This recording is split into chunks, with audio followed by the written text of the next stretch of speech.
नमस्कार। Finally EPS 95 pension धारकों के जो मामले हैं तो उन मामलों के ऊपर सुनवाई शुरू हो गई है। कल यानी 17 अगस्त 2021 के दिन इन मामलों के ऊपर जो सुनवाई हुई थी तो उसके बारे में मैंने पिछले वीडियोस में आपको जानकारी दे दी है। आज फिर से इन मामलों के ऊपर सुप्रीम कोर्ट में सुनवाई होने वाली है और यह सुनवाई लंच के पहले वाले पीरियड में ही होने वाली है। क्या इस पीरियड में जो सुनवाई होने वाली है तो इसमें कोई अंतिम फैसला दे दिया जाता है तो इसके बारे में हमें जल्दी जानकारी मिल जाएगी। फिलहाल आप इस वीडियो के साथ जुड़े इसके लिए मैं आप सभी का धन्यवाद करना चाहूँगा और सुप्रीम कोर्ट से इस सुनवाई के बाद जो भी अपडेट आएगा तो उसके बारे में भी वीडियो के माध्यम से मैं आपको जानकारी दे दूंगा। इसके लिए आप चैनल को सब्सक्राइब ज़रूर करके रख लीजिए और उसके बाद जो बेल का बटन आएगा उसे भी आप प्रेस कर दीजिए ताकि ये जानकारी जब भी आए तो उसके बारे में आपको पता चल सके। तो जी हाँ, आज का दिन ईपीएस 95 पेंशन धारकों के लिए काफ़ी बड़ा दिन है क्योंकि सुप्रीम कोर्ट द्वारा इन मामलों के ऊपर जो सुनवाई है वो शुरू कर दी गई है। 17 अगस्त के दिन जो सुनवाई हुई है तो उस सुनवाई के दौरान ईपीएफओ की तरफ से जो माननीय एडवोकेट है तो उनकी तरफ से अपनी दलीलें पेश की गई। उनके द्वारा कहा गया कि उच्च न्यायालय के फैसले के अनुसार अगर पेंशन दी जाती है तो ईपीएफओ पर काफ़ी सारा फाइनेंशियल बर्डन आएगा क्योंकि यहाँ पर उच्च न्यायालय द्वारा जो फैसला दिया गया है उसमें कहा गया है कि ईपीएस 95 पेंशन धारकों को जो मिलने वाली पेंशन है तो वो उनके अंतिम वेतन के आधार पर तय किया जाए ना कि जो सीलिंग लिमिट ईपीएफओ द्वारा लगाई गई है उसके आधार पर। अगर ऐसा होता है तो ईपीएस 95 पेंशन धारकों को जो मिलने वाली पेंशन है तो वो कई गुना बढ़ जाएगी। जैसा कि सभी पेंशन धारकों को अवगत है कि ईपीएस 95 पेंशन धारकों की जो पेंशन है वो मौजूदा समय में जो कैप लिमिट लगाई गई है तो वो 15,000 रुपये है। जब 1995 में ईपीएस 95 पेंशन योजना की शुरुआत की गई तो उसमें जो है वो 5,000 रुपये की सीलिंग लिमिट थी, यानी जो आपकी बेसिक सैलरी है तो उस बेसिक सैलरी का जो 5,000 रुपये का हिस्सा है या फिर अगर इससे कम का हिस्सा है तो उसके ऊपर 8.33% जो है वो कंट्रीब्यूशन ईपीएस में दिया जाएगा। यह कंट्रीब्यूशन आपकी तरफ से जो 12% अमाउंट कटता है उतना ही अमाउंट आपके एम्प्लॉयर की तरफ से भी दिया जाता है। उसमें से यानी एम्प्लॉयर के अमाउंट में से 8.33% कर्मचारी पेंशन योजना 1995 में जमा किया जाता है और यह जो 8.33% था तो वो 5,000 रुपये की सीलिंग लिमिट पर किया जाता था। उसके बाद इसमें रिवीजन हो गया। 2001 में यह जो सीलिंग लिमिट थी उसे बढ़ाकर 6,500 रुपये कर दिया गया। उसके बाद इस सीलिंग लिमिट को मौजूदा समय में 2014 में 15,000 रुपये कर दिया गया। तो मौजूदा समय में यह जो सीलिंग लिमिट है वो 15,000 रुपये है। केरल उच्च न्यायालय द्वारा फैसला दिया गया था कि यह जो 15,000 रुपये की सीलिंग लिमिट है उसे रद्द कर दिया जाए और जो एक्चुअल सैलरी है ईपीएस 95 पेंशन धारकों के रिटायरमेंट के समय तो वो कंसीडर करके उनको पेंशन का भुगतान किया जाए। अब ऐसा नहीं है कि यह आदेश दे दिया गया और आपको पेंशन मिलनी शुरू हो गई। इस आदेश के बाद आपको क्या करना था तो वो काफ़ी महत्वपूर्ण है।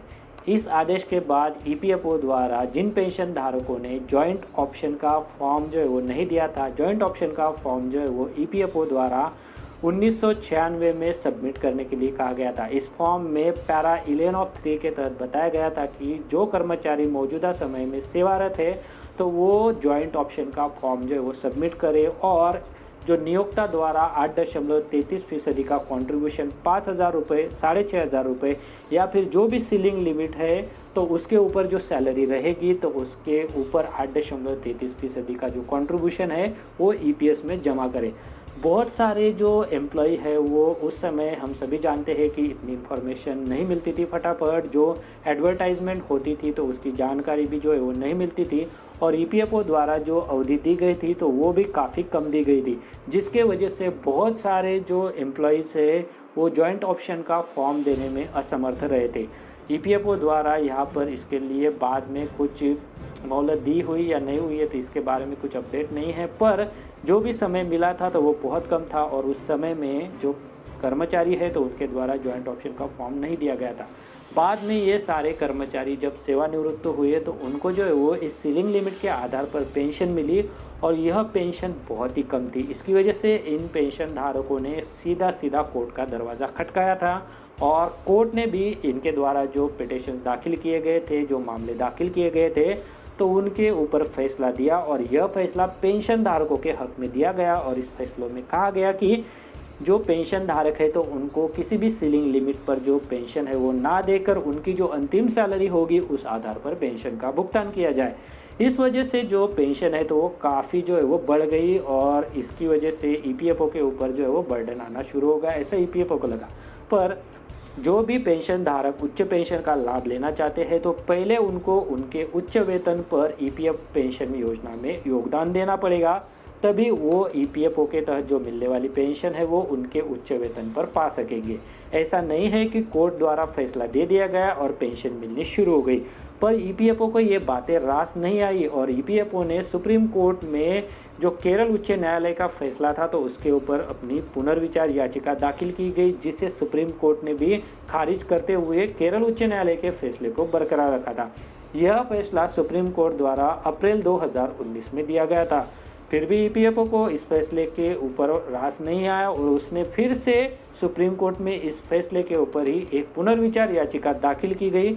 यूनियन ऑफ इंडिया द्वारा भी एक याचिका दाखिल की गई जिसके ऊपर फैसला आना अभी तक बाकी है और अभी इन मामलों के ऊपर जुलाई महीने में अपडेट आया, उसके बाद 12 अगस्त को अपडेट आया, उसके बाद 11 अगस्त को भी अपडेट आया, उसके बाद 11 अगस्त को अपडेट आया, उसके बाद 12 अगस्त को अपडेट आया और 12 अगस्त की अपडेट में यानी इस सुनवाई में 17 अगस्त को इन मामलों को सुनवाई के लिए सूचीबद्ध किया गया और इन मामलों के ऊपर सुनवाई हुई। और यह सुनवाई ईपीएफओ की तरफ से जो एडवोकेट है तो उनकी तरफ से दलीलें दी गई, जो रिस्पोंडेंट है यानी ईपीएस 95 पेंशन धारक है तो उनके एडवोकेट द्वारा अभी भी दलीलें नहीं दी गई है, जिसे कोर्ट द्वारा सुनना बाकी है।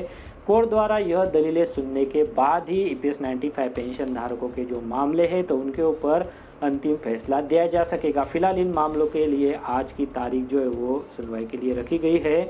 यह सुनवाई मॉर्निंग सेशन में यानी लंच के पहले वाले सेशन में होगी, ऐसा भी अपडेट है।